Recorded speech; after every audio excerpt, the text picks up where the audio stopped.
آپ کا میزبان ارشد شریف، اور آج ہم یہ جاننے کی کوشش کریں گے کہ پنجاب میں کس قسم کی بہار آ رہی ہے۔ سیاسی تبدیلیوں کی بھی بات چل رہی ہے، کولیشن پارٹنرز کی تبدیلیوں کی بات چل رہی ہے۔ شہباز شریف صاحب وزیر اعظم صاحب سے ملاقاتیں کر رہے ہیں، پریزیڈنسی میں بھی ملاقاتیں ہو رہی ہیں، اور اس موضوع پہ بات کرنے کے لیے ہمارے ساتھ اسلام آباد اسٹوڈیو میں موجود ہیں جناب سید ظفر علی شاہ صاحب، مسلم لیگ نواز کے سینئر پارلیمنٹیرین ہیں۔ ساتھ اسلام آباد اسٹوڈیو میں ہمایوں اختر خان صاحب سابق وفاقی وزیر ہیں اور فارورڈ بلاک مسلم لیگ کاف سے ان کا تعلق ہے، اور کامل علی آغا صاحب پی ایم ایل کیو سے ہمیں لاہور اسٹوڈیو سے جوائن کریں گے۔ اس سے پہلے کہ ناظرین ہم اپنی گفتگو کا آغاز کریں، ہمارے سینئر کورسپونڈنٹ متین حیدر سے یہ جاننے کی کوشش کرتے ہیں کہ جو آج سیاسی ہلچل اسلام آباد میں رہی اس کا موضوع گفتگو کیا تھا۔ متین، آپ ہمارے ساتھ موجود ہیں؟ جی بالکل ارشد، آج اسلام آباد کا جو پولیٹیکل ویدر تھا وہ بہت ہاٹ رہا۔ صدر آصف علی زرداری جو رات گئے ہی اپنے جاپان کے دورے سے پہنچے تھے، آج انہوں نے ایوان صدر میں اپنے قریبی وزراء سے سیاسی صورتحال پہ صلاح مشورے جاری رکھے۔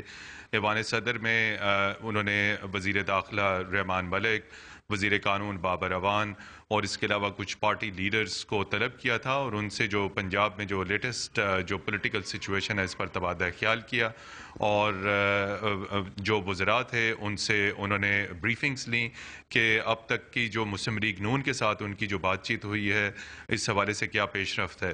تو اس کے بعد وزیر اعظم یوسف زئی گیلانی نے پارلیمنٹیرین سے ملاقاتیں کی، حکمران جماعت سے تعلق رکھنے والے پارلیمنٹیرینز وزراء سے انہوں نے صلاح مشورے کیے، اور یہ سارے صلاح مشورے ارشد اس صورتحال کا حصہ تھے جو اس وقت وزیر اعظم یوسف زئی گیلانی اور وزیر اعلیٰ پنجاب شہباز شریف کے درمیان جو اس وقت ملاقات جاری ہے، اس حوالے سے وزیر اعظم گیلانی نے اپنے صلاح مشورے مکمل کیے اور اس وقت یہ ملاقات جاری ہے، اور اس میں کوشش یہ کی جا رہی ہے کہ میثاق جمہوریت کو بچایا جائے۔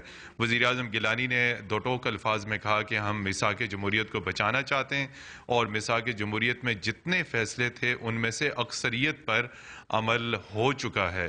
تاہم انہوں نے کہا کہ اس کے باوجود مسلم لیگ نون اپنے فیصلوں میں آزاد ہے اور پاکستان پیپلز پارٹی کوئی ایسا پہلا قدم نہیں اٹھائے گی۔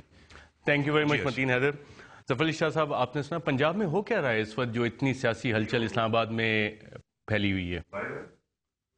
پنجاب میں کچھ بھی نہیں ہو رہا، یہی ہو رہا ہے جو کہ آج سے کافی عرصہ پہلے جو پاکستان مسلم لیگ نون نے اور ان کی قیادت نے جو فیڈرل گورنمنٹ کو قومی ایجنڈا دیا تھا کہ یہ قومی ایشوز ہیں، آپ سالو کریں، اور وہ بھی اس وقت دیا تھا جب قومی ایجنڈے پہ بھی آتے ہیں، 10 نکاتی ایجنڈا جو دیا تھا اس کی ڈیڈ لائنز پہ بھی بات کرتے ہیں۔ کامل علی آغا صاحب، پنجاب میں کیا ہو رہا ہے اس وقت؟ لوٹا کریسی ہو رہی ہے، بڑی کلیئر بات ہے۔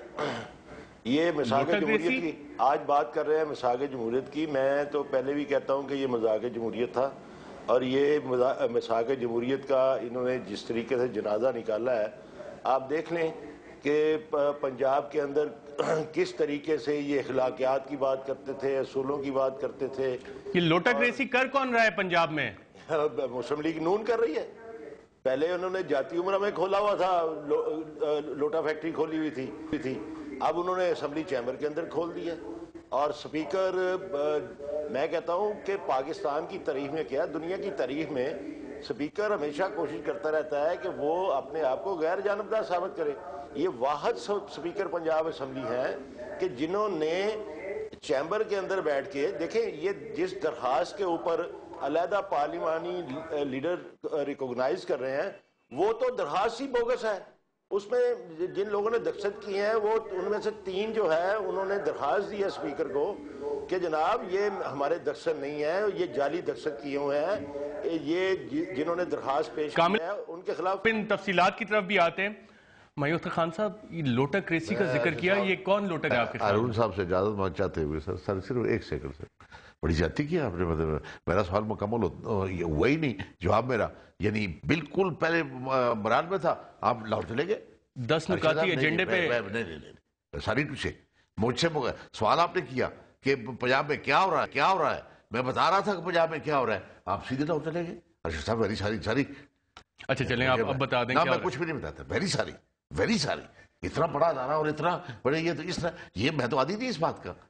آپ ابھی بولیے. شاہ صاحب ہم نے کہا کہ وہاں سے بھی پوائنٹ آف ویو لے لیں. ہمارے پاس بڑا لمیٹڈ ٹائم ہوتا ہے, اس میں 10 نکاتی ایجنڈے پہ ہم لوگ آ رہے ہیں آپ ہی کی بات سننے کے لیے. ٹائم آپ اس کوشچن کی تفصیل کے لیے تھا, آپ ہی کی بات سننے کے لیے ہم بیٹھے ہیں یہاں پہ, عوام آپ ہی کی بات سننے کے لیے بیٹھے ہیں. عوام کو آپ پتہ نہیں کیا سنانا چاہتے ہیں, یا تو پھر آپ خود کر کے سنا دیں ان کو. اچھا آپ بتائیں, آپ کیا بتانا چاہتے ہیں؟ میں بتانا چاہتا, آپ ارون صاحب کا صاحب میں نے آپ کا ٹائم دیا. جی دیکھیے, اس میں کوئی شک نہیں کہ میرے خیال 13ویں ترمیم تھی یا 14ویں, جس میں پہلی دفعہ فلور کراسنگ لائی گئی پاکستان میں, اور اس وقت بھی پاکستان مسلم لیگ نواز کی گورنمنٹ تھی جب پہلی دفعہ آئی.